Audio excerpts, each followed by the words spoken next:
Le prince Philippe restera secret afin de protéger la dignité de la reine que la Haute Cour a statué aujourd'hui. Dans une décision rendue aujourd'hui, Sir Andrew MacFarlane a déclaré que le document resterait scellé pendant 90 ans.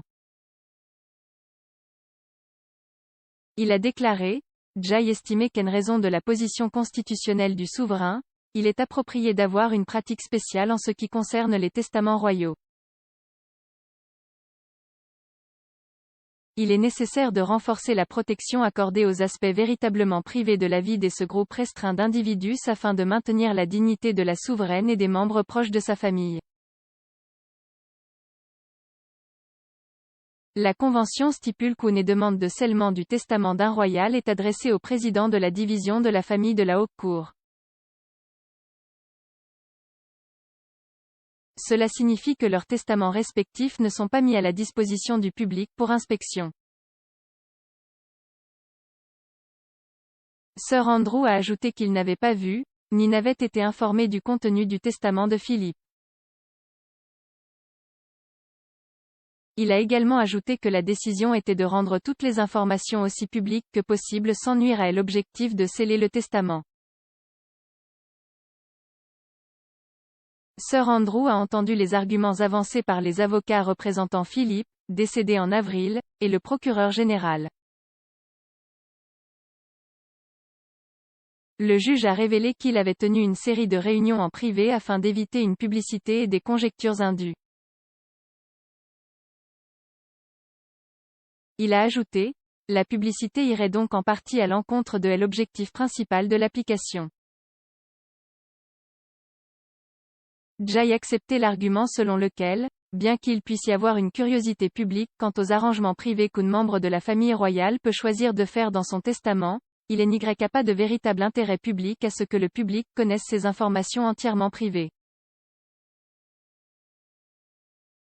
L'intérêt médiatique à cet égard est commercial. Le degré de publicité que cette publication serait susceptible d'attirer serait très étendu et totalement contraire à l'objectif de maintenir la dignité du souverain. Les avocats de Philippe avaient également fait valoir que plusieurs audiences concernant son testament seraient profondément intrusives pour la reine et la famille royale. Sir Andrew dispose désormais d'un coffre-fort contenant 30 enveloppes concernant les testaments scellés de membres décédés de la famille royale.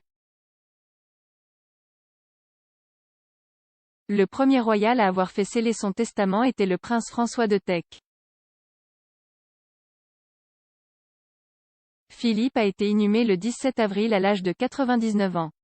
Un petit groupe d'émisses proches et de la famille de Philippe a assisté au service à la chapelle Saint-Georges du château de Windsor. Le cercueil de Philippe a été transporté jusqu'à sa dernière demeure sur un Land Rover Defender sur mesure que le duc avait aidé à concevoir au cours des 16 dernières années. Derrière, se trouvaient les enfants aînés de Philippe, le prince de Galles et la princesse royale, suivis de leurs frères et sœurs, le comte de Wessex et le duc de York. Au troisième rang se trouvaient le duc de Sussex et le duc de Cambridge, mais entre les deux frères royaux se trouvait leur cousin Peter Phillips. La voiture à 4 roues de Philippe était seulement garée et a été dépassée par le cortège funèbre. Sa casquette, son fouet et ses gants marrons ont également été placés sur la voiture.